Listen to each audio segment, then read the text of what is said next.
Okay, so quick disclaimer.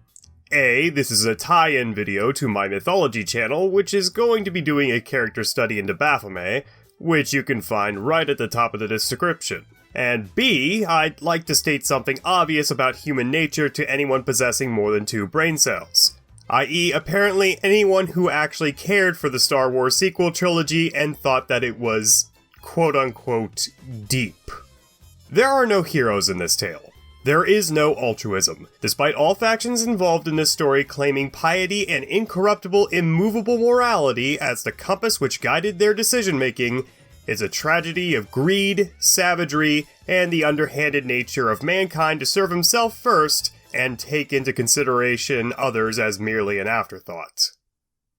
At best. Everyone involved in this tale is guilty of some sort of sin, which I suppose is fitting for the idolatrous mythological figure which sprang from it, and continues to permeate itself as an avatar of evil to all the edgelords of Reddit to this very day. However, to understand how we got the dominoes in a place where they could be knocked over, we must first know how they were set up in the first place. So, I'm sure that you are at least somewhat familiar with the Knights Templar, an order of supposedly pious men fighting under the banner of the Christian God who started out as more or less the protectorates of the innocent during the times of Muslim expansion into Europe, which saw many religious pilgrims barred from their journeys, robbed, beaten, and sometimes killed by bandits in lands surrounding Jerusalem, which, for the most part, was a secured area as a result of the First Crusade. Seeing an obvious problem with these tourist destinations being targeted as maliciously as they were, a French knight, and probable veteran of the First Crusade, named Hugues de Paynes, trust me, I really do wish it was pronounced with a short E, co-founded the Knights Templar as a religious order whose services and protection could be secured by these pilgrims for a modest fee. We've got to have money.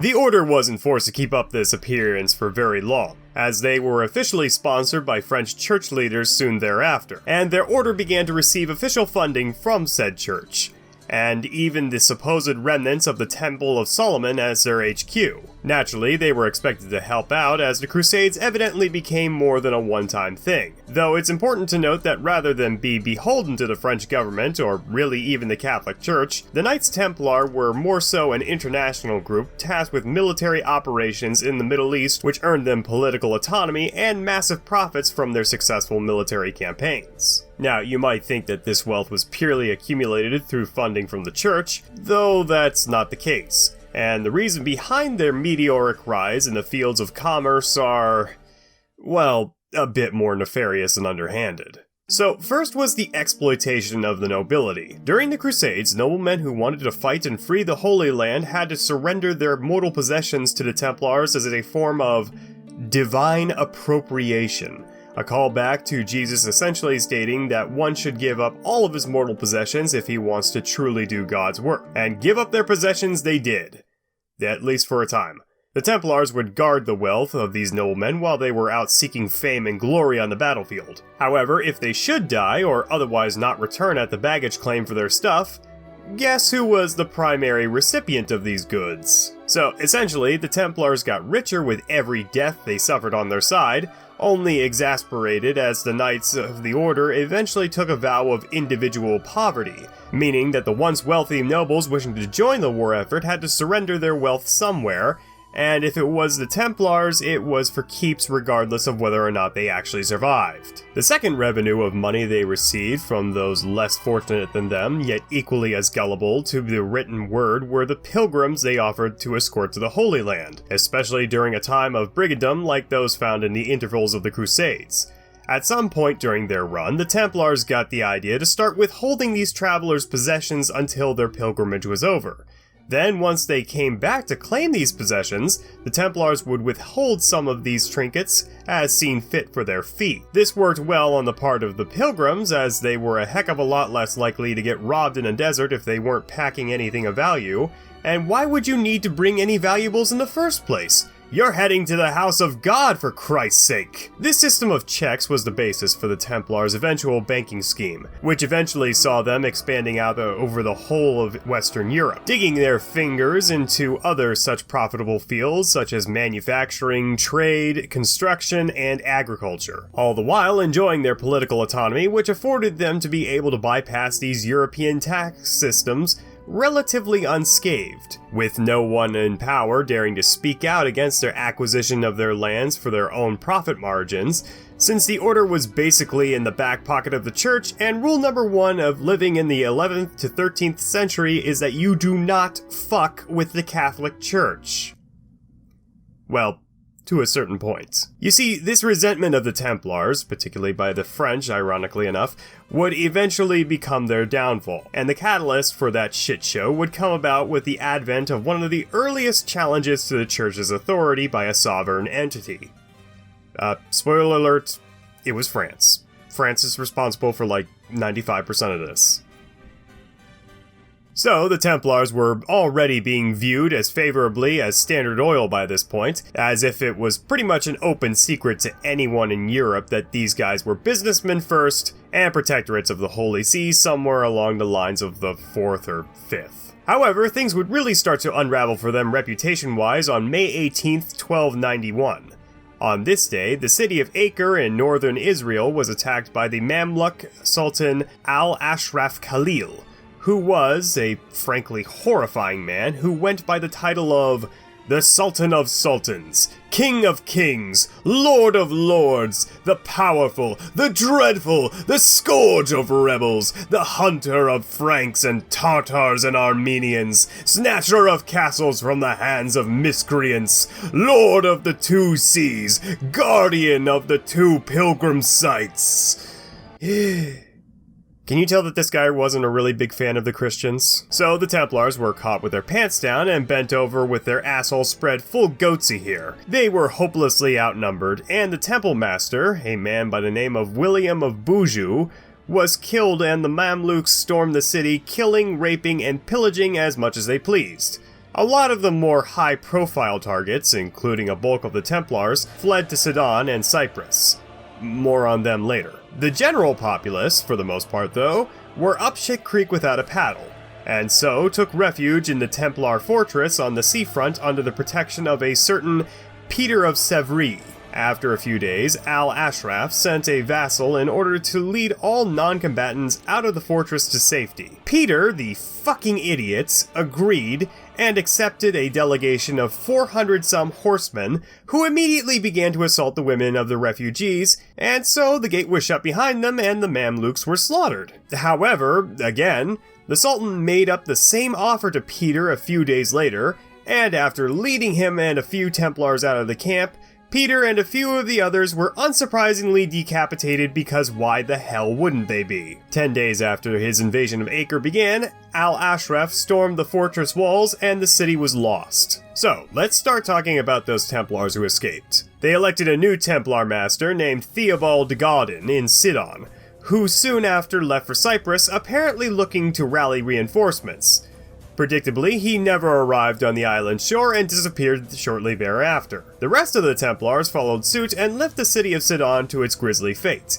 Al-Ashraf completely eviscerated the Christian presence out of Syria, and the blame was placed, rightfully so, squarely on the Templars. This is a bigger PR nightmare than when Joe Biden was caught checking his watch at the funeral of 13 soldiers he purposefully left behind in Afghanistan, which the media would like you all very, very much to forget about. In any case, now the Templars were both seen as selfish beneficiaries of nepotism as well as cowards. Well, this wasn't about to stand amongst the European powers that be, and soon calls were being made for the Church to dissolve the Templars' solidarity and merge them with the various other religious sects of the world in order to make a big-ass wrecking ball of a force to oppose the growing Muslim threat. Well, the Templars, who had a fuckload of money stored away at this point, weren't about to surrender all their assets, even if it was to the Church. However, James of Malay, the next Templar master after bedwetting Theobald, struck a golden opportunity with the death of Pope Nicholas IV in 1292, leading to the College of Cardinals to fight amongst themselves for nearly 2 years, eventually settling, rather unsatisfactorily for those involved, with the 79-year-old Peter of Morone as Pope Celestine V, who lasted about a full 4 months until he abdicated his throne and ran back away to Sicily. This gave James, who was conveniently in Rome at this time, a golden opportunity, and directly lobbied for the election of the lawyer Benedetto Citeni, who was able to secure the papacy soon thereafter on Christmas Eve 1294, taking the name Boniface VIII. Very conveniently, this pope had absolutely no intentions of unifying the Christian armies of the time, publicly sang the Templars' praises, and reaffirmed their tax exemption from any and all nations afraid of excommunication at the time, which was basically all of them. With exception to today, in the context of this video, Boniface's ascension to the papacy was always under scrutiny from the European world, as his predecessor didn't actually die so much as illegally abandon his position, because at this time, you weren't able to abdicate the wooden throne. You were stuck there until you expired. So, to many national authorities, particularly those in France, Celestine was still the pope and Boniface was nothing more than a vain opportunist. Couple that with the fact that he had actually had Celestine arraigned for a few days, which arguably resulted in the man's death less than a month later. Now, something could be done about the Catholic Institute and their globalist monopoly promoting super corporation buddies, and for one French monarch, he would. And it would spell the death of one of the largest multinational organizations in history. Whoo boy, this guy. So, I'm sure most of you who are somewhat familiar with history should know that Philip IV was to the Knights Templar what Nick Leeson was to Barings Bank. If you don't get that reference because you're American, he essentially stuck a knife in their gut, twisted it, deboweled them, and then stomped on their throat while they were choking on their own blood, fucked their girlfriend in front of them, and in their last moments he then proceeded to piss on their corpse. Got the mental picture? If not, good, because I'm getting ahead of myself. Now, in recent times, some have tried to minimize Philip's role in the destruction of the Knights Templar by saying that he was a bit of a lame duck, pointing to Bernard Sisset describing him as an owl, the handsomest of birds and which is worth absolutely nothing. Such is our King of France, who can do nothing except stare at men. Implying that all the reckless decisions made by the king, including the nothing short of witch hunt he ordered against the Templars, was more so the work of various ministers in his court rather than the work of the king himself. Except this is actually probably the best example one could cite as to how tyrannical the king really was, as Bernard Sisset was seized shortly after writing this, brought before the king and charged with nothing short of sorcery, blasphemy, fornication, heresy, and treason. I should also point out that Sisset was a bishop at this time, so the king really couldn't try him with anything, and Boniface ordered that the bishop should be extradited back to Rome, where Philip could follow him and state his case in front of the papal court as to why he should be tried with all the things he accused them of. This only served to further the divide between the two. As already established, King Philip thought that Boniface's position as pope was farcical. And of course, Philip was entirely for the idea of the pope ordering all religious forces to unite under a single banner and take back the Holy Land. But as we've already established, so long as Boniface is in charge and James of Malay has him under his thumb, this is nothing more than a pipe dream. However, this wasn't really the straw which broke the camel's back for Philip, and the real issue arose from their tax exemption. You see, Philip was horrible with managing his money. Almost as bad as my ex, in fact, who left me destitute and abandoned in the south side of Cleveland, to wander alone forever. Back to Philip.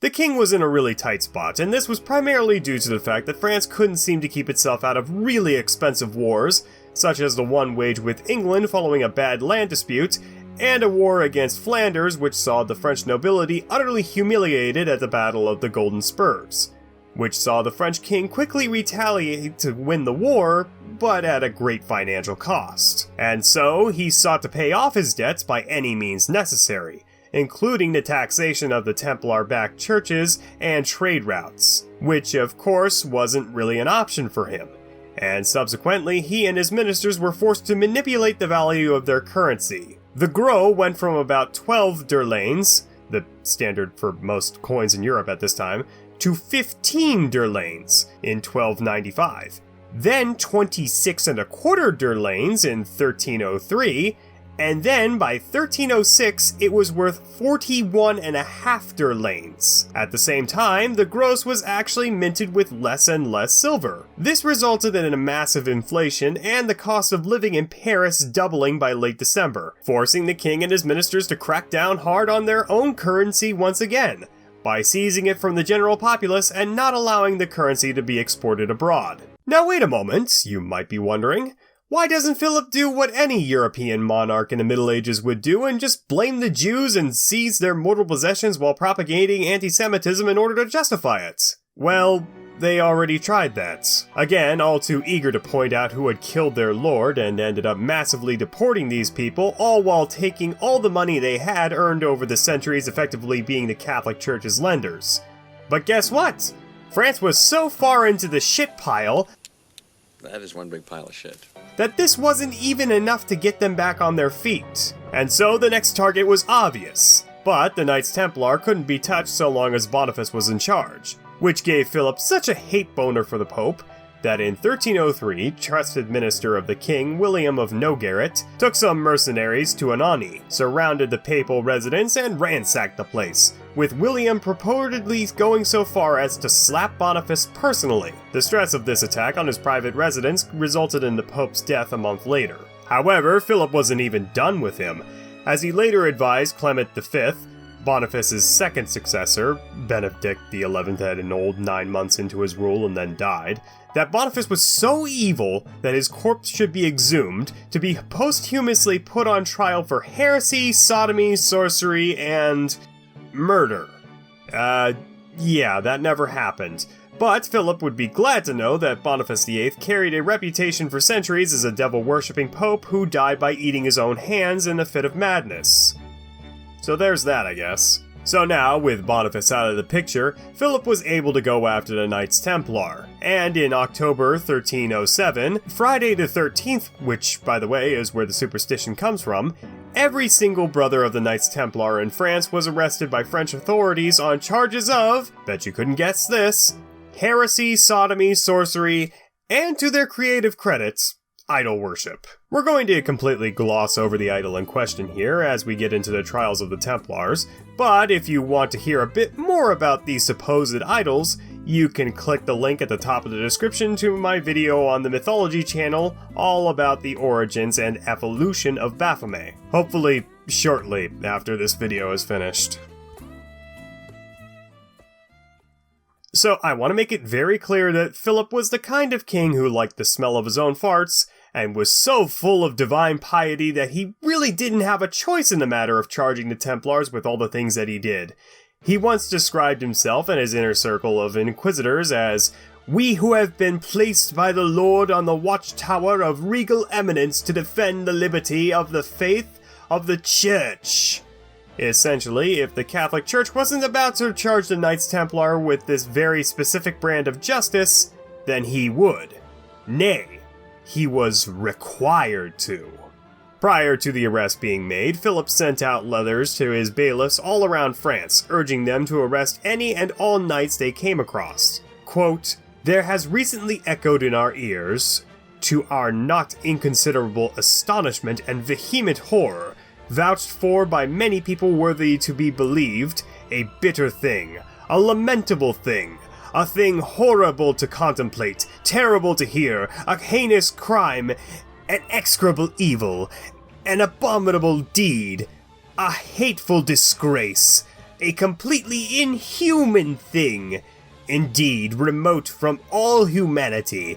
Having weighed up its seriousness, we felt the immensity of our grief increase in us, and more bitterly as to constitute the offense against the divine majesty, a loss for the Orthodox faith, and for all Christianity, a disgrace for humanity, a pernicious example of evil, and a universal scandal."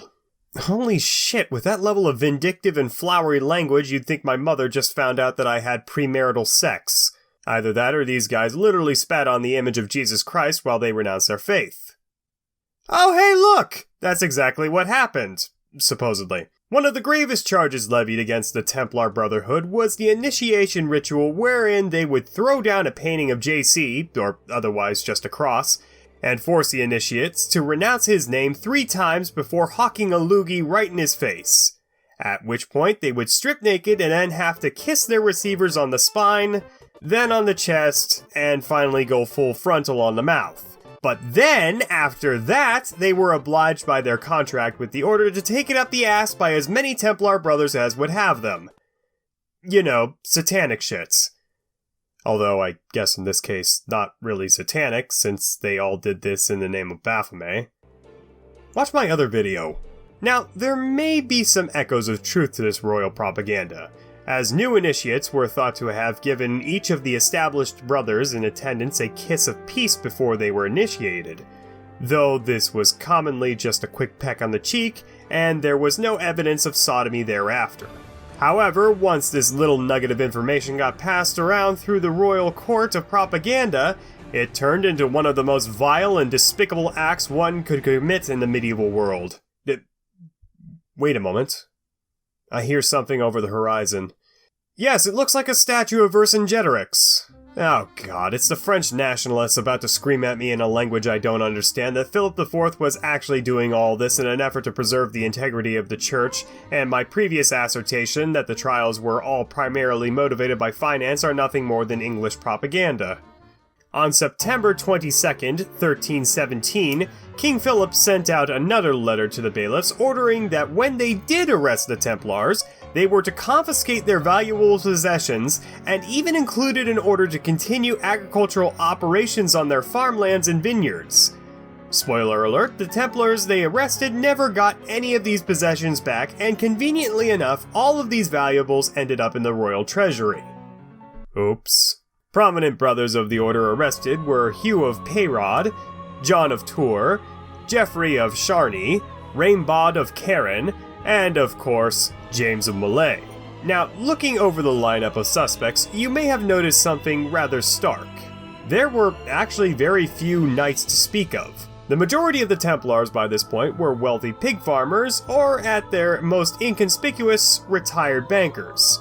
Over 40% of the arraigned Templars were over the age of 50, which may not sound like a big deal today, but in the Middle Ages, when the life expectancy was 35 or so in some areas, it speaks volumes as to the sort of pampered lifestyle these men led. Also, important to note is that because these prisoners were so old, they had very little to lose, and would be more likely to go along with the accusations levied against them by the crown in order to save face, as it was likely at their advanced age they would not survive the re-educational, inquisitorial torture inflicted upon them. But that didn't stop most of the brothers from having their spirits broken beforehand, with them being confined into a pit so small you could only take one step in any direction, not to mention the binding of their arms so tightly that they would actually draw blood. This continued for nearly 2 weeks until the trials actually began.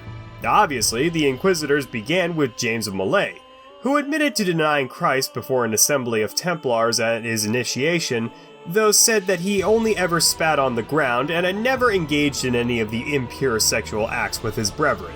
Geoffrey of Charny admitted to denying the image of Christ, though couldn't remember if he had ever spat on the cross as his initiation into the order was nearly 38 years ago. He did admit, however, that the brothers would more often than not engage in butt stuff because, and I quote, it was to assuage their lust with women. Which translates to, Your Honor, I fucked that boy in the ass because there were no women around and I was horny. I mean, it's an airtight defense in court. When asked about his own admittance rituals, Geoffrey tried to save face and claimed that he had received a brother before, but he had foregone the whole denying Christ and kissing of the naked Templar's chest ritual because it was wicked, profane, and contrary to the Catholic faith. Just a side note here, it's rather odd that while some of these guys served in the Order several decades, never once was a complaint filed to the French authorities at the time of any sort of sexual misconduct or statutory rape. I know things were different back then, but it's odd that this massive trans-European organization, which had numerous chapters throughout the known world at the time, never had someone go rogue and admit to this sort of thing, where the king could have said, "Aha! Look at this complaint filed 6 years ago! You boys have been up to some naked cowboy butt sex, weren't you?" Perhaps the biggest rat interviewed by the Inquisition was Hugh of Perrod on November 9th, 1307, who was promised to have all of his misgivings against the dogma of the church forgiven so long as he admitted to his supposed wrongdoings, and essentially said that he was sorry for it. Sorry. Hugh began his testimony with the standardized retelling of how he was admitted into the order. He did have to deny Christ, but spitting on his image was supposedly a step too far, even though by his own admission he later forced newer inductees of the order to do so, and even led them to a quote-unquote secret place wherein he forced the new brothers to kiss him in some unorthodox places on his body, then deny Christ and spit on his image again. But it's totally okay, guys, because Hugh would clarify that while he forced these new brothers to do so against their will, he did not, quote-unquote, do so with his heart. Oh, well that makes it okay. You take intention out of a murder, it's considered manslaughter. You take intention out of statutory rape, it's, unprovoked incidental fornication. And according to Hugh, not only was sodomy a mainstay in the order, but it was actually written dogma that the brothers of the Knights Templar should have sex with one another, to, quote-unquote, relieve the heat of nature. I'd just like to point out that no such surviving Templar rules dictate such a policy. Shocking, I know. But the worst is yet to come, I promise you. When asked whether or not other chapters of the Order received new recruits in the same fashion, Hugh denied having such knowledge of the Christ denial ritual being invoked, which resulted in that day's interrogation being adjourned until later that same evening, at which point Hugh was led back inside the courtroom and did a complete 180 on his previous testimony, saying matter-of-factly, after the convenient break in the proceedings, that in fact he would believe that the initiation was uniform across all Templar chapters, and he just wanted to, quote-unquote, correct his words. If this is the sort of shit the French monarchy got up to, I could easily see this cited in some pretentious video essay where the narrator's favorite word is chagrin, despite it never being used in everyday vernacular, in his argument that Robespierre did absolutely nothing wrong. Hugh then gave an account of the idol they supposedly worshipped, then was led out of the room after he swore that he did not lie nor omit any information. Except later, when questioned by the papacy, he told them that the whole denying Christ thing was coerced through physical force, which sounds an awful lot like omitted information and the kind of thing to lighten his sentence significantly. I suppose we should touch on Rainbod of Karen, who, if he was alive today, would be a textbook case of an ITG and a possible contender for the author of the Navy SEALs copy pasta. The former head of military operations on Cyprus, he was obstinate that he wouldn't crack under the French pressure, insisting that he was a pious man of God. Until later that day, after the French authorities had their way with him, to which he confessed to all the charges levied against him. Oops. Now things are starting to look bleak for our favorite Bible Belt boys who have never been to the Bible Belt, nor was the continent which it rests on formally recognized. But actually, if you've been paying attention, you'd see that the charges levied against the Templars by Philip and the confessions of said Templars are eerily similar, which in any other case may be an open and shut narrative where the Templars are the heretical idol-worshipping sodomites the French authorities might want you to believe. Except 5 whole days prior to the hearings beginning, the charges against them were plainly laid out, and from there they had a whole business week of torture wherein this fiction could be drilled into their skulls as fact. In fact, a few of these magistrates even came to realize that, hey, these confessions are so homogeneous, and since the charges were specified to a T prior to the torture beginning on these fucks, they may have been coerced into spilling exactly what the king wanted to hear. By the way, what happened to all that personal property Philip seized when these guys were arrested? Apparently, Philip's grand plan worked out a bit too well, and even Pope Clement V, the guy whose predecessor Philip basically murdered, then lobbied for his appointment, took a stand and wrote to the King of France telling him to slow his roll, and that the church would be taking over the hearing process from that point forward. In fact, about a week before the Templars were rounded up in France, Clement had already intended for them to be internally investigated by the church, and seemed to want to put that plan back on track. On November 22nd of that same year, a cardinal was sent to James of Malay from the church, and he emphatically recanted his previous statement before the French authorities. The following year, however, the Pope sought an audience with James, and he effectively confessed to everything he was charged with, and said that he was sorry. Apparently, this is all you need to do to be forgiven in the eyes of God. Now, some smooth brains out there think that because he confessed to the papacy, the Knights Templar must have been doing all of the shit that the French monarchy accused them of. They even have it in writing here on the Chinon parchments. Well, not so fast there, cowboy. I earnestly think that James of Malay was just tired of all this bullshit, and by fudging in confession, then acting remorseful over something he didn't do, he and the rest of the Brotherhood would just be pardoned, as per the Inquisition rules at the time, and they could just put all this funny business behind them. Believe it or not, I'm actually going to talk more on this on Messiahs and Mythology in my Baphomet video, because it concerns a very fringe crackpot religious theory which I will not humor by mentioning it twice on 2 different channels. You guys can suck my balls. Getting back to our main narrative, Philip wasn't done just yet.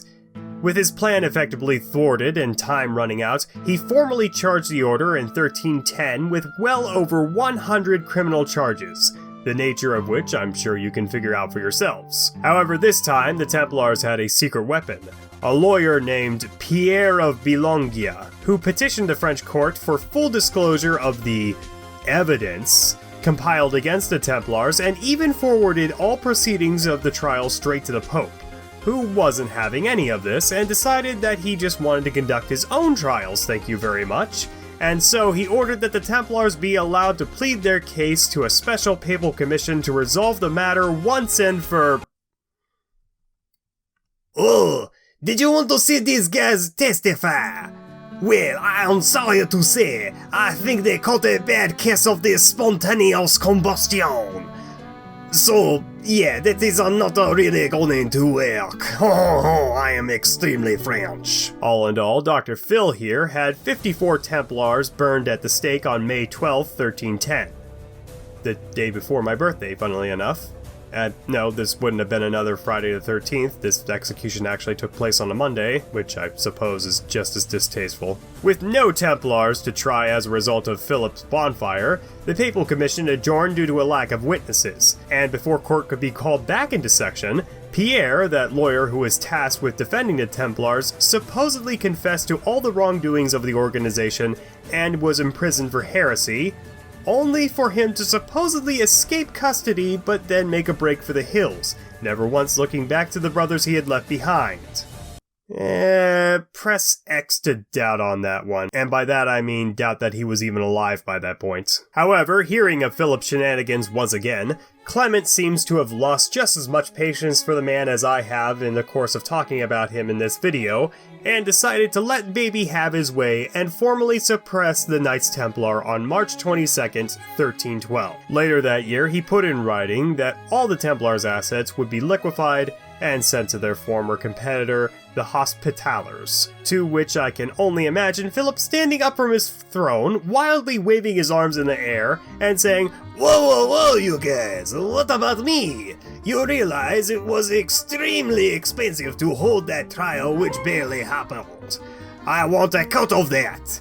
After all, it was my idea to charge the Templars as heretics in the first place. Oh, I am still extremely French. To prove that there is absolutely no justice in this world, the Hospitallers were forced to hand over 200,000 livres tournois in compensation to King Philip, which of course went to good use in stabilizing the currency of France.